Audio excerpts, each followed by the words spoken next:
We're back. This is Prep Rally, Northwest Arkansas Democrat-Gazette Sports Department. That's me, Chip Souza. This is, who are you? Rick Fires. Rick Fires. That's right. Clean shaven. Clean shaven. That's why I didn't recognize him. He's cleaned up and ready to go. Right here in the middle of the week. Middle of the week. Whatever week this is. Did you already have your bath this week too? Now, Wait until Saturday. Yeah, Saturday. So here we are for week 3, week 4, 3, 4, Zero whatever it is, 0 2. plus 3, I don't minus know. 1. Whatever that week is, this is the last week before conference play. We Yes, know that. we know that. We Absolutely. know that. Got some big games on tap this week. Rick, we're going to start out the big game in the state, I think, this week, Fayetteville at Bryant. Let's talk about that game a little bit. Okay, Chip, somebody beats you once, okay, that's all right. Somebody beats you twice in the same season, that gets it, they're better than you. Now, how does Fayetteville change that? They go to Bryant and beat them, which that's going to be a great game. Bryant is ranked number 2. I mean, we got like 14 polls out right now, but Bryant's number 2, Fayetteville's number 3. It's quite a test down there. Darius Bowers, Bo Stuckey, the kid I'm doing a feature on for Friday. What a great dynamic combination that is. And not to leave out Connor Flanagan. I think they got the best passing game in the state right now. I think Flanagan's caught 37 passes or something like that in 2. No, I think it's like 20 passes though in 2 weeks. So he's caught a lot. And Stuckey, when they played Owasso a couple weeks ago, Owasso was so focused on trying to stop Connor that they left Bo open. And he had a touchdown, 73 yards, 76 yards. That's 2 catches, 150, something like that. Yeah.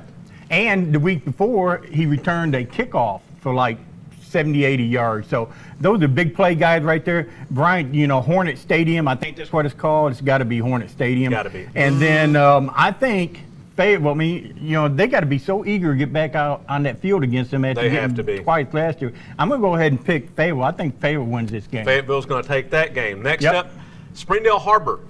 Well, they got it handed to them week 1. Rick. Yes. Pulaski Academy handed it to them. Oh, man. But they bounced back, had an off week. Couldn't have been a better time for an off week for Har-Ber. Boy, they had a lot of things to work on after that loss to PA. They came back last week, went down to Russellville, lost their quarterback, Blaze Wishing. Second quarter, he went down. But what Har-Ber did, and this is what Coach Wood said they were going to do before the season. They went to the run game. And they've committed to the run game. And Max Pena, he was a junior, didn't play a lot last year, stepped up 160-something yards, 3 touchdowns. That's the kind of offense that Har-Ber has had the most success with. Yeah. When they won the state championship, they went to the state finals. A solid run game is what they've depended on. It looks like Pena is going to give them that solid run game. Now this week, they're going to have to start different quarterbacks. Wishing is hurt. Noah Livingston. Now this is a big kid. He's 6'4". Noah Livingston, sophomore. 6'4". Sophomore. Okay. He was at Springdale Central Junior High. Led them to a couple of championships or 9-1 or something like that. So he's going to get his first start at Pine Bluff Friday. How will that be, Rick? Oh my goodness! If it was me, I'd be on the bus. I'd be in a fetal position on the bus going, hey. Are you kidding me, at Pine Bluff? Pine Bluff. With their tradition, the zebra stripes, their boisterous fans. They get excited down there. Now, quite a test for a 6'4" sophomore. Will be. But, man, I think Har-Ber showed me a lot last week by coming back and winning after a dreadful first week performance. I'm going to go ahead and pick Har-Ber. Har-Ber going to take down Pine Bluff in week 3, 4, 1 plus 3 days from now. Whatever. Yes, 3 days from now. Yeah. Okay. Let's go ahead and talk about the smaller schools, Rick. Yes. Let's go over to Elkins this week, which is going to play their first game in their brand new stadium. They got new turf, new locker room. They are excited in Elkins about football. I'm excited. I've seen it. I saw the new stadium up there at Bentonville West. Berryville opened up their new stadium. Now Elkins. And, they had, I can't remember what their stadium was called. They totally did away with that. That'd be John Bunch Field for the guy that gained about 1,000 yards in that one football game. I should know that. You should know that. I should have. Sorry, Elks. Sorry, Elks. Don't ram me and hurt me. But I will be there. That's excitement right there. On top of that, Huntsville comes in, and they're 2-0. They're 2-0, Rick, and they're going to open up their second new stadium in as many weeks as they were at Berryville last week. Now they get to help Elkins open up their new stadium this week. So if I get a new house or a new apartment or something, they Invite help Huntsville. me. Yes. Invite Huntsville. Yes, they'll be there. And bringing pizza and Yes. drinks, whatever they want. Yes, Okay. they take All care right. of it. Now let's talk about Quinn McLean. He was our Oh, wow. sophomore of the year, our newcomer of the year last year. Had a big game last week. Elkins, he played one half against West Fork. It's 54-0. Yeah. Elkins win, by the way. In one half, 13 out of 20, 187 yards, 5 touchdown passes in one half. One half. That is incredible. And he's a good player. We know that. We've watched him play and develop. 6'2", about 185, 90 pounds, starting to draw a lot of college interest. So who you got in that one, Rick? Huntsville at Elkins. I'm going to take Elkins, but tell you what, piggybacking off that, I talked to Greenland coach Lee Larkin. He just raves about Quinn McLean. I mean, he's just the latest to see this kid. So he's quite a prospect and quite a player already. He really is. So let's go over it, Rick. We're talking about this a little bit before we got the show rolling. Greenland Gentry. They're playing this week. Now, last year, they scored a few points when they played each other. If you're like Chip, who doesn't like a lick of defense, he No. likes to score, whether it's basketball. That's right. But whatever game it is, he loves scoring. No defense. If you want to see scoring, it was 76-71. In regulation. In regulation.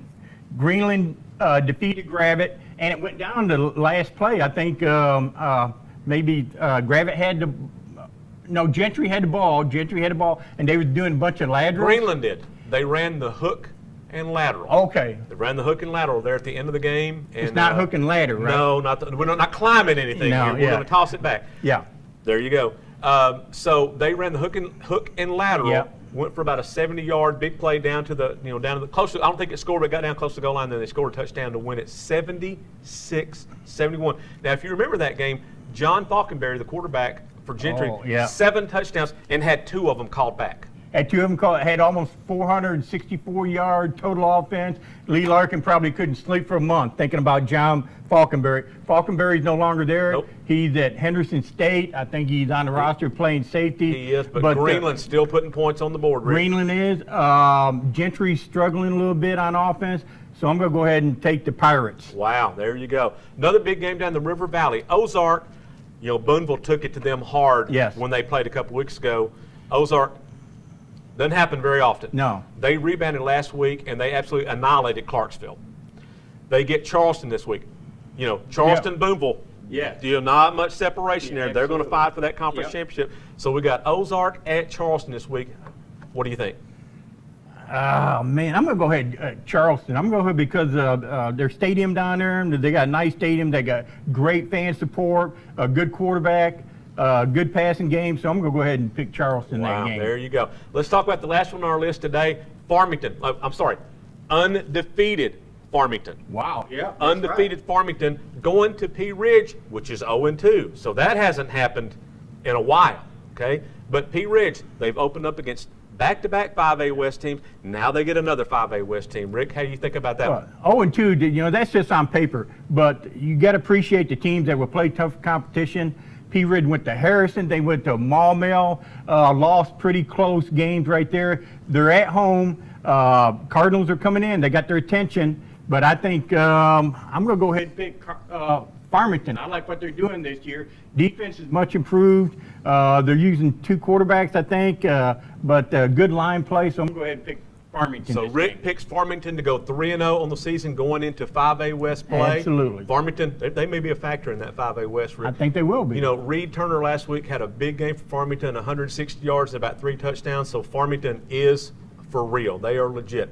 So that's about all the time we have for this week. We appreciate you for watching us. Don't forget, now you can catch Prep Rally on the What's Up Ozark app. It's a free app for your phone. What's Up Ozark. It's a free app on your phone, your iPad, your whatever your device you have. I think if you have a smart TV, you can get Rick Fires 72 inches, if that's what you have of Rick Fires. Wouldn't that be glorious? Oh, that's hideous. Ooh, that's hideous. That is hideous. So What's Up Ozark, check that out, and check out all the coverage that we have every week in the Northwest Arkansas Democrat-Gazette, our stat leaders, standings, previews, game, feature stories. If it's about high school football, other than taking a snap and running it myself, Rick, we have it. We got it. So we got it. See you next week. Thanks for watching. See you at the field somewhere if we don't see you before then.